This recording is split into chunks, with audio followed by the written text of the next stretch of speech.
Slaughter on 10th Avenue, Mick Ronson. Mick Ronson was David Bowie's guitarist in the Ziggy Stardust years. Together they caused a stir by hugging on top of the Pops. But that was tame compared to their stage show. Ronson helped the Spiders bawl and play and move like tigers on Vaseline. And though they had a good thing going, Ziggy split up the band, and Bowie's manager tried to make Mick Ronson a star in his own right. I heard Mick Ronson's version of Richard Rodgers' Slaughter on 10th Avenue on the radio, and something about the melody moved me more than any blues rock guitar solo ever had. Even the simple basic 2-chord intro gets my hairs standing in anticipation of the main theme, which in a very few notes suggests danger, menace and doomed romance. Hearing that theme made me search through my parents' LPs to find an orchestral version. This led to me taking much more of an interest in musical theatre.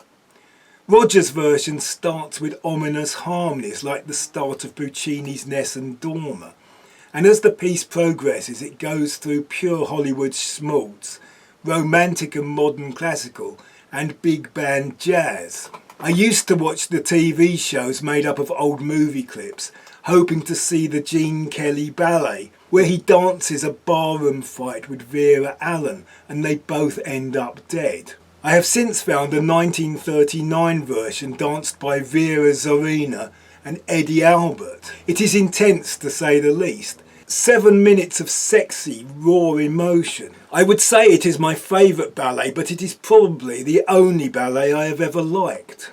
When file sharing was a thing, I built up a whole folder of versions of the piece. There is a surf version by The Ventures, copied by Tom Petty and the Heartbreakers. There is a version by The Shadows, played quite straight with Hank using a wobbly tremolo and his signature vibrato. There is a jazz organ version by Jimmy Smith, and also versions by the likes of Glenn Miller and Mantovani.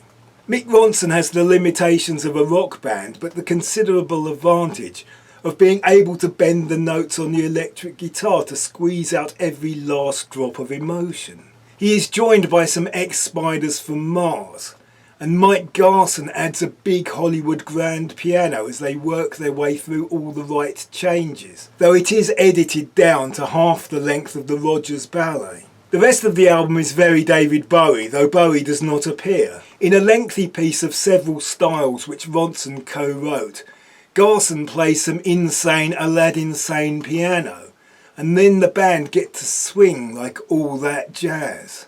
There are 2 songs that Ronson co-wrote, and the other is a simple catchy rock song with the kind of guitar he played on The Man Who Sold the World.